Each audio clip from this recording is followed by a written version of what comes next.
Hello, I'm Matthew Quinn and I'm here today as part of our Business Roots series. I'm talking to Giles Etherington, who's a brand creator from the company Brand Satellite. And we're going to spend a bit of time today talking through how he got to where he is today.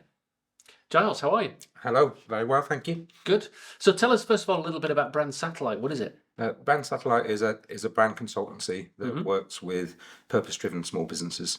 So we help business owners to think, look, and act like brands. Okay. What do you mean by purpose-driven? There's a great quote from a Oxford scientist that it was the profitable solutions for the people and planet. And basically, so I work with anyone that's helping people or helping our planet. Excellent. So there's a bit of kind of environmental and altruistic nature in there as well.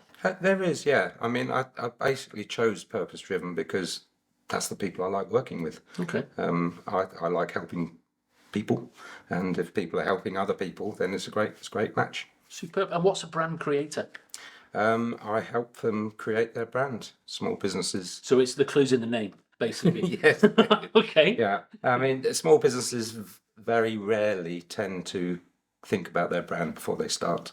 They get themselves a logo, a website, and then they get going, and then they suddenly, along their journey, at some point, realise that they're not really talking to the So what you're saying is the logo isn't the brand, because obviously I own a business, as you know, and one of the first things I did was exactly what you just described. That's what my logo is going to look like, and my mind says that's my brand. Right. But there's a difference, is what you're saying. There is, yeah. The way I describe it is your logo is your branding. Is the visual stuff. So logo, colours, fonts, everything that will help people recognise your business. So what the website looks like and all of that kind of stuff. And And then the brand is almost like the DNA of the business. What you do, how you do it, why you do it, who you're talking to, and how you become relevant to them. And how can somebody kind of demonstrate that to their potential clients or their clients? Because it sounds great, but how do people know that I'm living and breathing those brands? Well, the first thing you've got to do really is sort of get clarity over your business and your brand. And then as soon as you know what your brand is, make sure that all the communications that you do focus on that message. Okay, got you. And is this something that you've kind of always wanted to do? What did you dream of as a kid? Blimey, I don't. Because it wasn't a brand creator, right? No, it wasn't. No, I think it's the same sort of going into space and stuff like most other kids, to be honest. No, but you wanted to be a spaceman. Yeah. And when did that dream stop? I don't think it has yet. I think it's. Still time, Giles. I think it's still doable. Yeah, still doable. Yeah. Yeah. So so you didn't have any specific plan when you were younger. You didn't say that I'm going to go to university and do this, and I'm going to get this qualification, and then I'm going to go off and be a brand creator. So tell us a little bit about that. You were at school. You running around in your spaceman's outfit, kind of, all your pals and stuff like that. How did you get from there to where you are now? There was one moment where I went to a careers evening at school, and there was a lady sitting at a desk, and nobody was talking to her. So I just went over, sat down, and said, "So what does a graphic designer do then?" And she spent the next 10-15 minutes telling me what she does as a job, and my response was, "You get paid for doing that." And I basically just went home that evening and announced that I was going to be a graphic designer. And that was that? That was it. And how old were you then? I was 15. Right, okay. I'd done no art, done nothing to show beforehand that was what I was going to be doing, but it just sounded like a great job, so I wanted to do it. And did you then kind of make the direction in your life to you've done no art before? Did you then have to start doing art, or was that? Yeah, well, what happened is my family basically laughed at me to start with when I said I was going to be a graphic designer, and then after a few days, my dad came back one day from work and said, "Look, if you're serious, I've got a client who's got a print firm, and they've got a graphic design studio in their print firm. Would you like to get some work experience?" Oh, that was lucky. What did your dad do? He worked for IBM. All right, okay. So I said yes, went in there, did 2 weeks work experience over Easter, loved it, and I suddenly had 3 bits of work that became my portfolio. So it was quite lucky to get this work experience. And what did you do then? Did you go straight into this, or did you do further education, or? I did a course at college, an OND in graphic design.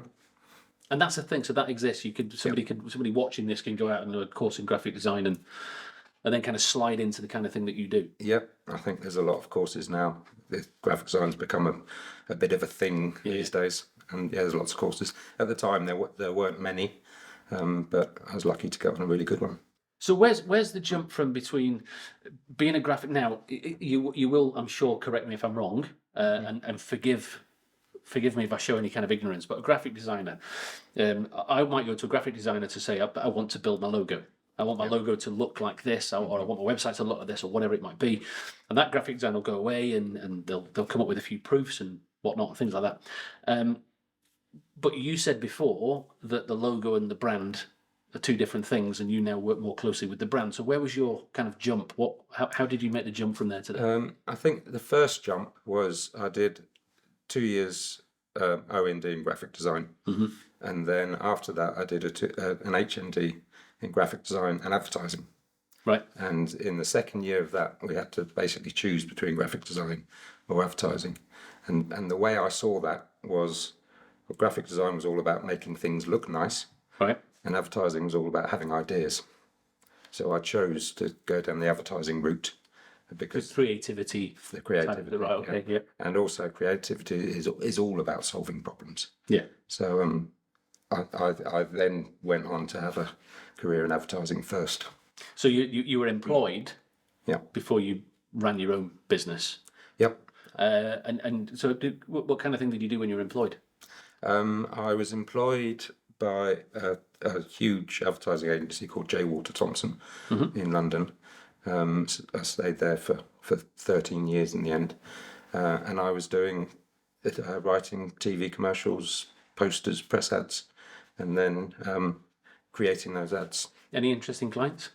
I worked on the Maureen Lipman British Telecom campaign. Yeah. The Ology one. I didn't do the Ology one. That's the only problem. I wish I'd done the Ology one. Because that's what everyone That's points the at. one, yeah. The Ology one, But right? no, Okay. so I did some of the other ads later on in the campaign, and I took Nestle Lion Bar from their, I think it was their 15th biggest selling brand to their 4th biggest in 3 years. The one where they opened the bar and it roared, That's where it was. right? So you when didn't it do that was- one either? No. Okay, so you didn't do the Ology one. You did so the two that I know, Yeah. the both of the two that you didn't Yeah. do. Okay, but you took it further But on. we took the Roaring Bar a stage further. I love a Lion Bar. I love a Lion Bar. All right, so there's some fairly big and interesting clients. And when you say you wrote the advert, I mean, you were doing the script or... Yeah, in advertising you work in a team. So there's an art director and there's a copywriter. Yeah. So together you write the script, and then it's the art director's job to make sure that everything looks good as well, and it's the copywriter's job to make sure that everything makes sense. Right. So you work as a team, and I was the art director in my team. And then so where that sounds like an interesting job, quite fascinating. You could have built your whole career around that, and still been happily doing that today, I guess. Yeah. So why the jump to? It was I didn't realise at the time, but there was something missing, Right. and it was only. I basically did a thing called the GC index, which profiles you on where your energies lie for certain areas. Like a behavioural instrument type of thing. Yeah, a little bit like that. And I only did that a few years ago. But that made sense of it for me was that I was being employed to be creative, but my main energy is in strategy. So give you some clarity. It did give me some clarity, yeah. So what I was subconsciously looking for was that combination of strategy and creativity. And I think I've found that in now, I found my sweet spot now in the job. And that's why you set up Brand Satellite. Yeah. So how long has it been going now? It will be 10 years in June. Oh, really? Yeah. So around 2013. So you set up just after the recession. Yeah. Yeah. How did you find that? Was that a tough gig or? Well, I set up my first business in 2007. Right. So that was bang on recession. But I mean, every year managed to grow it. So I think we found something that people wanted to buy. And tell me a little bit about your clients. And obviously, don't give away any confidentiality. But where did you find your first set of clients? when I set up my first business, I was living in the Scottish borders. I sent out a mailer. I got a list of 200 businesses in the borders. I sent out mailers, and I basically said, So it looked like called them basically, yeah, or cold contacted them. via direct mail, and I just said, the leaflet explained that I'm about to set up. It said I'm not even set up Do you yet. design the leaflet yourself? Of course I did. Right, good. Just you hire a graphic designer to design. And the question was, this is what I'm going to set up. Would it be of interest to you? And from that mailer, I got my first client, which was Kelso Racecourse. All right, yeah. And led on to, I got a second client, which was a company called House of Hearing. And then my third client was the Scottish Conservatives. All right, okay. And you brought them in and talked them through, like you've talked through with me, that logos and brands are two different things. And what kind of response did you get from people when you started talking about that element? My first business was much more a graphic design and advertising agency rather than a branding one, because felt easier to sell. And it was only really when I started Brand Satellite that I focused it down to what I really wanted to do, which was the brand creation side. Okay. And where did the name come from, Brand Satellite? It was a bit of trial and error, really. I wanted something that had the word brand in, because that was what I was doing. And then it's just a matter of finding something that no one else had, that I could get that I could get the .com to. So there's a lot of sort of mind maps and all that sort of stuff, and then Brand Satellite came up, and it sort of made sense because being a satellite, I'm revolving around the planet of the client, and I can do both the big strategic overview, or I can really hone in on a specific thing. So it all seemed to tie in nicely. Excellent. Tell me a little bit about your brand then. My brand, when I work with businesses, I try and always get them to be able to sum up their brand in one sentence. Okay. And my sentence is, I help small business owners to feel 2 inches taller about their business. Okay. And interesting for me because I'm 6'6". Yep. So that you'd be 6'9". Exactly. 6'8". Your maths aren't on point, girls. I'm glad you're not an accountant. Yeah, you'd have even more trouble getting through doors then, wouldn't you? Exactly, and have more scars on my forehead. So you want people to feel taller about that, 2 inches taller about their business. Yeah, creating a brand for a small business is all about, first of all, clarity, but all about confidence. Right. If you can communicate your business with confidence to the right people, and that's what creating the brand does. And what about when you talked before about kind of the brand is about what you do and what the outside world sees you as? How do you think Brand Satellite is viewed by us? That's an interesting question, because you never look at it from yourself. But I believe that, Brand Satellite is me. Yep. And I believe that what people see is someone that cares about their business, because that's ultimately what I do. Okay, excellent.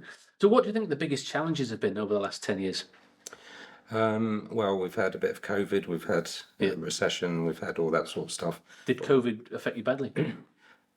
Initially, yes, because at the time I was working with 3 clients on exhibitions. Right. And of course, I got 3 emails in one afternoon saying... Around the 18th of March, probably, yeah. Thanks, but no thanks. Yeah. And that was like nearly £20,000 worth of business just wiped out. Just gone. That day. But great thing about small businesses is we adapt quickly. Yeah. So I just took my brand creation process that used to be most of the time a face-to-face workshop. I took that online and did it through Zoom. And I just took the opportunity to say to people, look, you can't do the day-to-day stuff that normally stops you doing the brand creation process.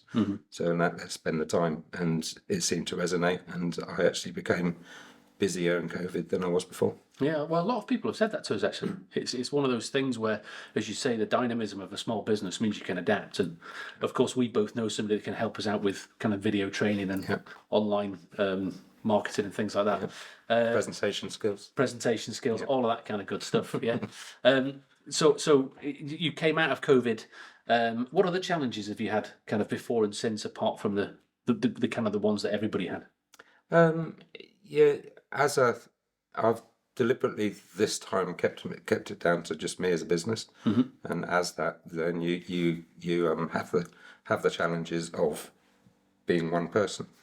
For example, last year my ex-wife passed away, so having the challenge of trying to run a business while focusing on my two sons. Yeah. That's probably the biggest challenge I've ever had in business. I can imagine. Yeah. But you have to get on with it, really. So I mean, I suppose that's a challenge other people haven't had. Yeah, I did, and I would hopefully never have, because it's an awful thing to happen. And of course, as you say, with small businesses and individual run businesses, something that happens in your personal life can have a huge knock-on effect. But you got through it.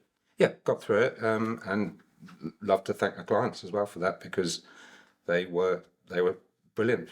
Do you? I mean, I find this as well. It's interesting, isn't it? The clients are very understanding these days. There's a lot of good humanity out there, whereby if you do have a personal tragedy like that, which is an awful thing, and I'm sorry to hear it, but clients will rally around and go, "Don't worry, Giles. Yeah.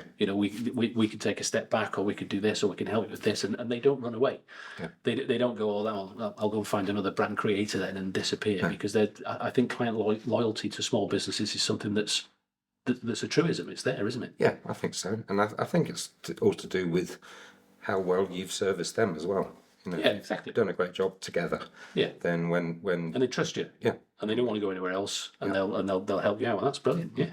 So, if we imagine there's somebody watching this that has no idea about brand creation, no idea about graphic design, possibly somebody who's wondering where to go in a career. Yeah.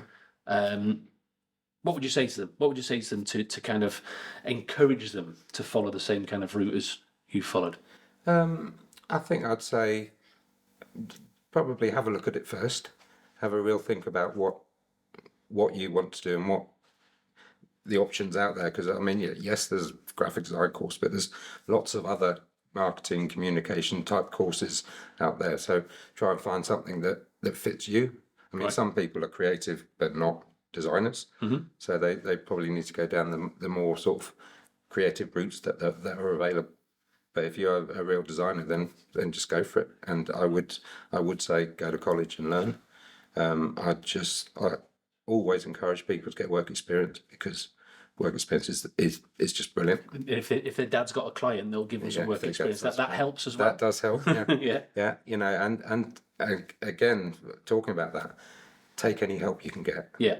Because it's a tough world out there, and if someone can help you, and the other thing is ask. Yeah. Because there's people that will, for example, with work experience, that will be willing to give you work experience, but they're too busy to go and find you. Yeah. So go and approach them. Be very nice. Be enthusiastic. Be proactive, and the chances are they'll go, yeah, okay, why not? So thanks for that, Giles. Thanks for joining us and giving us some clarity on what you do. And I hope that people out there will see Brand Satellite and maybe give you a call to have a little chat about their business. And thanks to everybody out there for joining us today on this Business Roots chat. If you've enjoyed this, then there'll be more of these interviews with interesting people like Giles on your normal podcast platform. So go and take a look, and hopefully we'll see you again soon. But for now, bye.